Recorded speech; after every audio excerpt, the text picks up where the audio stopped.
If you're looking for more horror outside of the mainstream, look no further than Unsung Horrors, a podcast about underseen horror movies. I'm Lance. And I'm Erica. Every other week, we'll cover a horror movie with fewer than 1,000 views on Letterboxd. We'll even give you double feature recommendations to pair with the movies we discuss. From gothic to shot on video, from slashers to comedies, from giallo to J-horror, we'll cover all the subgenres. So join us as we unearth these hidden gems of horror. Follow us on Instagram, Twitter, and Facebook, all at Unsung Horrors, available wherever you listen to podcasts. And part of the Someone's Favorite Productions podcast network. Hello, my name is Kevin Tudor, and I'm one of the three hosts of Almost Major, a film podcast dissecting many major indie studios and the films they release. Every week, myself, Charlie Nash, and Bryden Doyle discuss overlooked, forgotten, or bona fide classic indie films via studio-specific miniseries. We've previously covered numerous films from Artisan Entertainment, Lionsgate Films, and New Line Cinema. Titles including The Blair Witch Project, American Psycho, Dogville, But I'm a Cheerleader, Saw, Requiem for a Dream, and Ringmaster, you know, the Jerry Springer film. Anyways, we have a fun time every week and we hope you will join us. Subscribe to Almost Major wherever you get your podcasts. Now proudly a part of the Someone's Favorite Productions podcast network. Astounding Tales of the Public Domain with Father Malone. Stories of our future from the distant past. Enhanced audio performances from the golden age of science fiction. Featuring tales by Paul Anderson, Marion Zimmer Bradley, Robert E. Howard, Ray Bradbury, and more. Tune in to Astounding Tales of the Public Domain with Father Malone at weirdingwaymedia.com.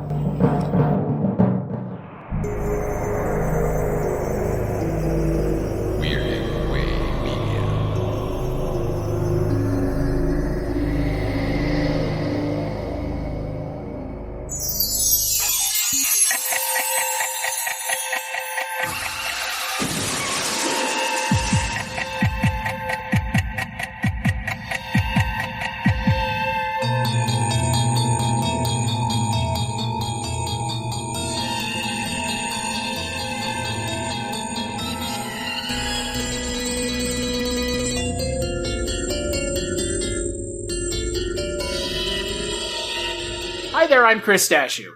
This is Father Malone. And I'm Mike White. And we are still the hosts of Dreams for Sale, a monthly look at the Twilight Zone 1985. Not to be confused with Twilight Zone 2019, which is still on the air and somehow got renewed for a second season.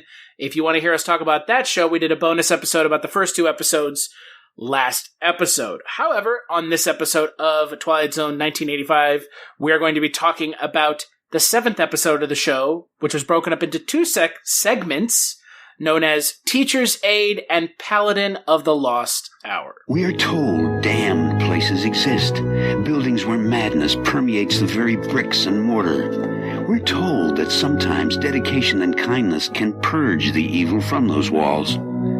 This has merely been a story. Life isn't really like this, is it? A lesson to be learned in the study halls of the Twilight Zone?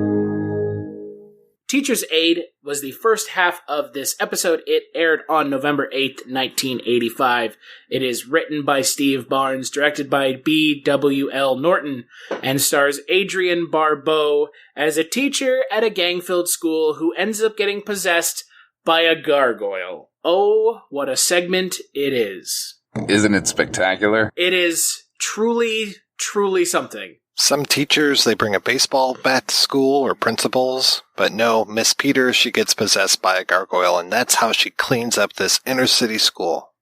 That's what every inner-city school at the time needed, particularly if it's an inner-city school lifted directly from 1957 and dropped into the mid-1980s. Ya greases! Ugh. Oof. It is a really dumb episode, right? Like, segment of the episode, it's real bad. It's pretty bad. It is. Yeah, it's absolute garbage. Adrienne Barbeau aside, who I usually love. Yeah, Adrienne Barbeau aside, who looks ridiculous in the gargoyle makeup.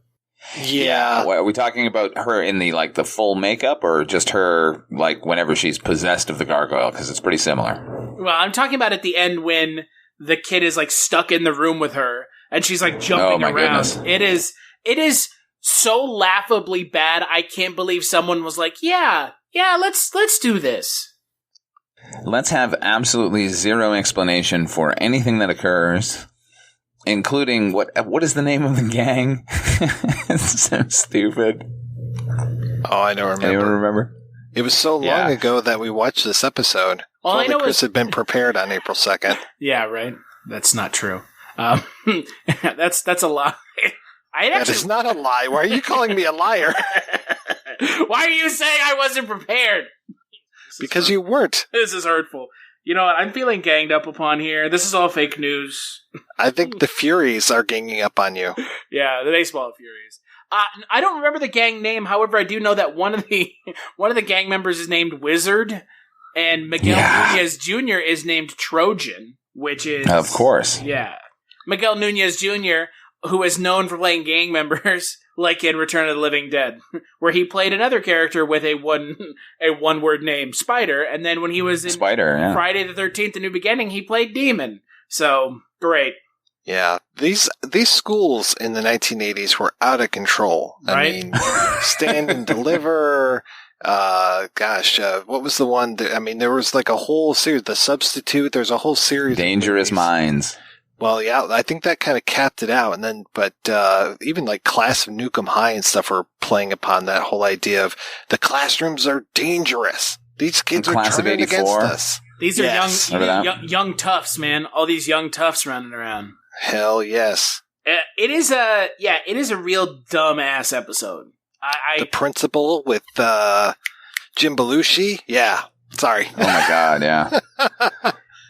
Back to school. Back to the Future? A little less violent, that one. Back to the Future. Yeah, Back to the Future. It's a bizarre episode choice considering how Stephen Barnes is an actual like science fiction writer, and it's not like he hasn't written a fair amount of stuff. He's a fairly prolific science fiction writer, and this is just a really odd choice because, like y'all said, there is no frame of reference as to why the gargoyle is there, or why it possesses her, or why any of this happens. Yeah, and I'm always a fan of like the less explanation, the better. But in this case, any kind of explanation might have been appreciated. Like, why was there a gargoyle on the building to begin with? It looks like just some random, Southern Californian school, so it has no basis for being there. Like, they don't give us a reason it's there. They don't give us a reason why it would have any sort of magical powers. That gives her no reason why she is chosen to be possessed of this thing. It just all sort of happens. And maybe I don't know, as a short story, we could have gotten some bit of explanation for it, but it's just kind of baffling to watch. And it's not like the human drama is making up for it in any way, because Jesus Christ, it's, like I said, it's like a JD film from the 50s as far as how they're treating the kids who are like in the school themselves. I mean, if it were a short story, it might have behooved Stephen Barnes to write it from the perspective of the gargoyle. Yeah, even if we found out, like, oh, this thing comes to life every 50 years or something like that, I don't know.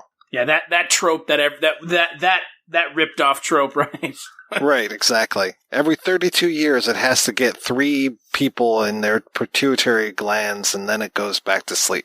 Did you just write an X-Files episode, a Supernatural episode, or the film Jeepers Creepers? That was actually a Kolchak. Oh, well, okay, so all 4 now. Yes.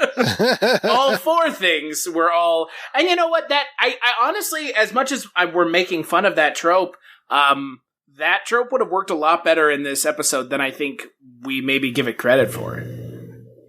I think any explanation would have been appreciated at this point. Even anything. I mean, we literally get nothing. It's just we see the glowing eyes and the bad effect of this gargoyle sort of coming to life and possessing her, and then she's breaking boom boxes with her bare hands and slamming people up against walls and lockers. I don't know, man. It's like the gargoyle is protecting the school, and the gargoyle's like, "Hey, enough is enough of these toughs roaming the halls. I'm gonna possess this teacher, and she's gonna clean things up." But it's not like that really happens either. Well, here is what I'm curious about. Why wouldn't they set this somewhere that actually made sense for the gargoyle to care about the school? Like, shouldn't this have been set in, like, a more astute place where the gargoyle is, like, overlooking the school because the gargoyle has been there for ages? Like a fine, like, East Coast, like, a prep school? Yeah, something to that effect. Right. Well, I mean, even then, it still wouldn't make much sense, but at least you would understand why it's not set in fucking Santa Clarita, you know? Well, I think it was a gremlin that accidentally, landed in a thing of cement and then flew up to the top of the building and then froze there. Yes. Did you say a gremlin? Before making a bat symbol? Yes, exactly. Bat symbol gremlin? Yeah, it's in the episode. This was just not good. Not an enjoyable half hour of television. I did not think it could get worse than some of the things we've seen so far, but now they are just completely shirking the idea of giving us any sort of narrative structure or narrative driving of the plot. There's nothing driving the narrative in this episode, and that's what makes it so bad. Yeah, we don't even really get any characterization of her. Like, no, my dog's barking at me. There must be something wrong with me. If that's the case, my dog's barking at me all the time, and you know what? They're probably right. Well, you are possessed of a gremlin. They got me. And we got just as much explanation out of that. Yeah, the dogs know. They know that I'm a gargoyle, possessed by a gargoyle. Yeah, I don't know. Look, when we talk about the second half of this episode, I think it'll redeem it a little bit, but this is a very poor first half of an episode. And, let's talk about the filmmaker there, Mike White. You're familiar with his work as well. His film, More American Graffiti, is fantastic. So it's a little disheartening, like, how poor the episode is overall. Now, is that script or budget or whatever? I don't know. There just doesn't seem any ingenuity behind the camera, like elevating it in any way. Yeah, I like his work on things like Cisco Pike and stuff. And even, he directed ironically enough, he directed the TV movie Gargoyles back in, I want to say, 1972. So which is great. Gargoyle experience. And I really enjoyed that, especially compared to this. We should start a band called Mike White and the Gargoyle Experience. Just the way you said that. He's all about that gargoyle experience. Oh, man. Well, now coming to the stage, Mike White and the Gargoyle Experience. And we're all just dressed like gargoyles. Sure. It would be better than this episode. It would be much better. Anything is better than this episode. Except for maybe Examination Day. I know. Well, you know what? In comparison, I like Examination Day a lot better. Yeah. At least there was kind of a beginning, middle, and an end. Yeah. Some sort of the thought behind what was happening and a care to let the viewer in on that process. Yeah. All right, so let's talk about the final segment of this episode, Paladin of the Lost Hour. Like a wind crying endlessly through the universe, time carries away the names and the deeds of conquerors and commoners alike. And all that we were, all that remains, is in the memories of those who cared we came this way for a brief moment. A blessing of the 18th Egyptian dynasty. God be between you and harm in all the empty places you walk. So, Paladin of the Lost Hour is directed by Gilbert Cates, credited as everyone's favorite Hollywood sham artist, Alan Smithee. It's based on a short story by Harlan Ellison. The teleplay is written by Harlan Ellison. And it stars Danny Kaye as an old man who protects time. He holds on to the last hour of time. Something Julian calendar? Yeah, Gregorian and Julian, they're off. It sounded better on paper, I'm sure. Oh, yeah. Most of Harlan Ellison's stuff sounds really good on paper. Before we dive into this one, let me just mention, Harlan Ellison is absolutely one of my favorite authors of all time. Almost more so in his nonfiction work than his fiction, because his fiction tends to fall into one of a couple of categories, which is sometimes it can be very maudlin, which I think this one is. Sometimes it can be sort of too theoretical for its own good, and on occasion his stories are some of the best things I've ever read in my entire life. If you read his book of short stories, Deathbird Stories, it's pretty much every one of those stories is a winner. He's got a story called The Whimper of Whipped Dogs, which is just unbelievably great. And another one called Bleeding Stones, which is just, it haunts me to this day. Unfortunately, most of what we get from Harlan Ellison in the televisual world has been sort of leaning toward the maudlin, which this kind of reeks of, unfortunately. So just wanted to give a shout out to how much I love him before I excoriate him for this one.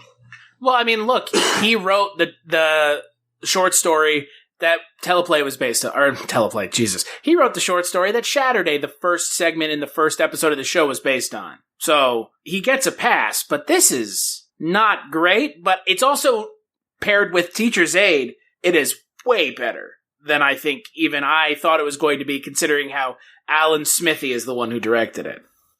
It's really strange to me how just a couple months ago, we were talking about what was it, Nightcrawler, was it called? The one that William Friedkin directed? Nightcrawlers, you mean? Yeah. And it's just, we're talking about the scars of the Vietnam War that people were still dealing with here in the mid-'80s. I think Reagan brought back a lot of those feelings and stuff. And here we go again with another Vietnam story, this whole character that Glenn Turman plays. And I think he gives a fantastic performance in his role. Oh, I don't think the performances are bad at all. I actually really like the performances. I think the issue with this episode is it's just a little long. Yeah, it's a little long. It's a little long-winded. I mean, Danny Kaye and Glenn Turman are fantastic. Yeah, not only long-winded, but let me say, Gil Cates, I think he said that he took his name off of this because it was sort of re-edited by the producers after the fact, and he didn't like that. I would have taken my name off of it because I would feel a deep sense of shame for how fakey and awful everything looks. That sort of graveyard at the beginning is clearly a set. It is so awful. It looks like an episode of Days of Our Lives, just in some Manhattan building, this is now the graveyard. I don't know. The entire directorial portion of this episode is really poor. It does not aid the story at all.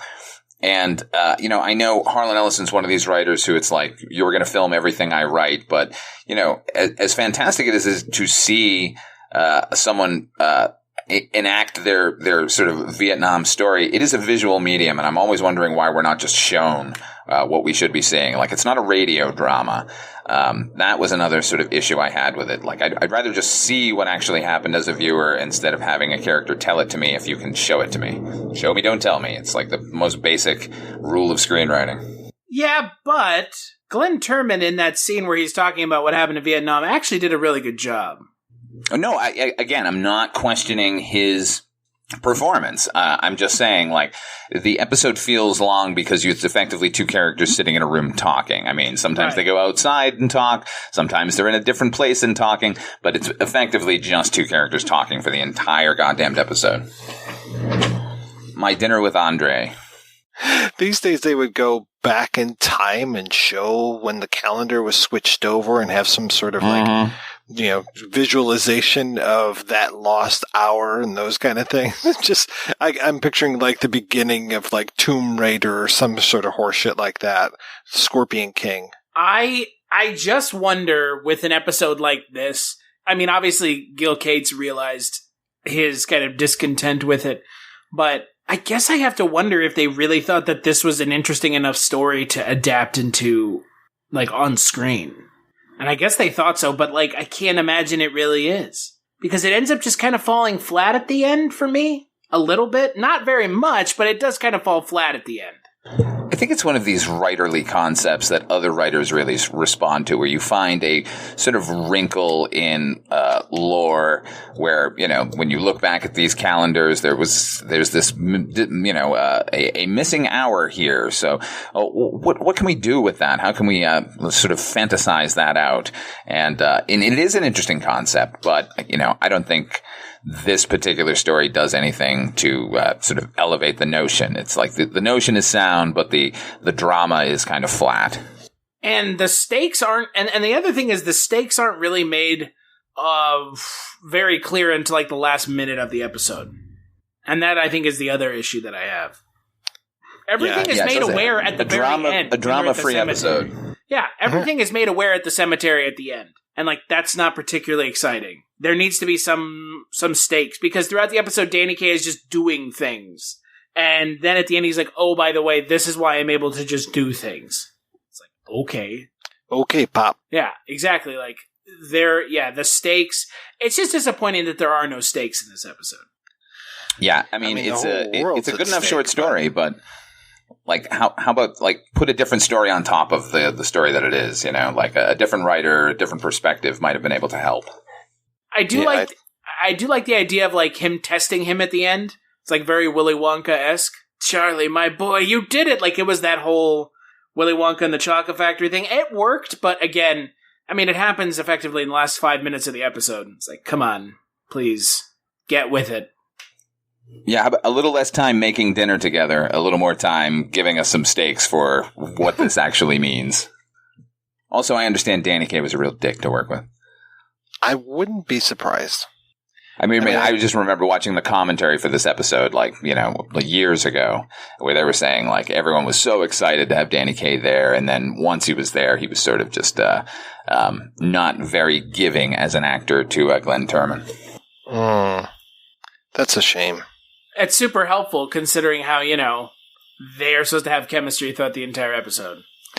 But they don't. Right. It feels very ham-fisted and shoehorned in. Like, okay, sure they're getting along well, like, all right. It's because they're telling us they're getting along. It's not because there's any sort of magnificent chemistry going on between the two actors. Yeah, exactly. I'm hoping we get better episodes further down. That's what I'm... Well, you know, Shadow Man's 3 months away. Oh, yes. Shadow Man. Yeah, it's only, Ugh. Jesus. It's only like 10 more episodes in. Yeah, right? Well, hey, you know what? I think I can speak for all of us in saying, at least it's not Twilight Zone 2019. So, yeah, thank goodness. Because Twilight Zone 2019 has not gotten much better, so sorry. I only watched one more episode, and I thought it was absolute garbage. So which one did you watch? Replay? Yeah, that's the one with the diner and the video camera. Mm-hmm. Oh, my God. But they had the Nick of Time thing in there. Ugh, best part of the episode. Yeah, right. The fucking just casual fan service. Yeah. I mean... Yeah. I still like that one. I don't know. That was my favorite one so far. I think my favorite one so far is still Nightmare at 30,000 Feet. I liked when I had no knowledge of what they were actually doing yet and was hopeful that it was going to be good.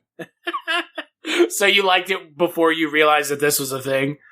Yeah. Before I watched one frame of it, I was totally on board with this series.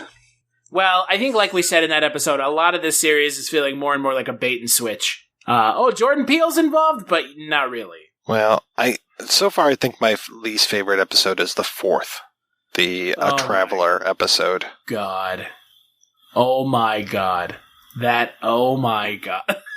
Right? Episode is, oh my God. Fucking God. Just, you know what? We're going to talk about it eventually. It's fucking bad. There you go. However, on the next episode of Dreams for Sale, we're going to be talking about episode 8 of Twilight Zone 1985. That episode is broken into 3 segments: Act Break, The Burning Man, and Dealer's Choice. And I don't know if you guys know, but how do you guys feel about genetic evil? I love it. Sure. It's one of my favorites. I ate it for breakfast. Right? Genetic evil. Now with skim milk. Until then, where can people find you, Father Malone? You can find me on my YouTube channel, Ot5 Films, where I do a show called You've Never Seen. It's a movie review show. You can also hear me on Chronicles from the Crypt with you, Chris. We talk about the Tales from the Crypt television series on HBO. What about you, Mike White? Where can people find you? Well, you can find me and you over at the Kolchak Tapes podcast, which is available at kolchaktapes.com. And I do a little show called The Projection Booth, where every week I'm talking about a different movie. And you can find that at projectionboothpodcast.com. And you can find me over at a little podcast I do. Sometimes Mike White. Sometimes Father Malone is on it. It's called The Culture Cast. I talk about movies once a week with a veritable cavalcade of guest co-hosts. And you can find that over at culturecast.com. Follow us on Twitter at TwilightZone85. Find us over at TwilightZone85.com. Big thanks as always to Roxy Drive and Neutron Dreams for our intro or outro music. And we'll catch you on the next episode.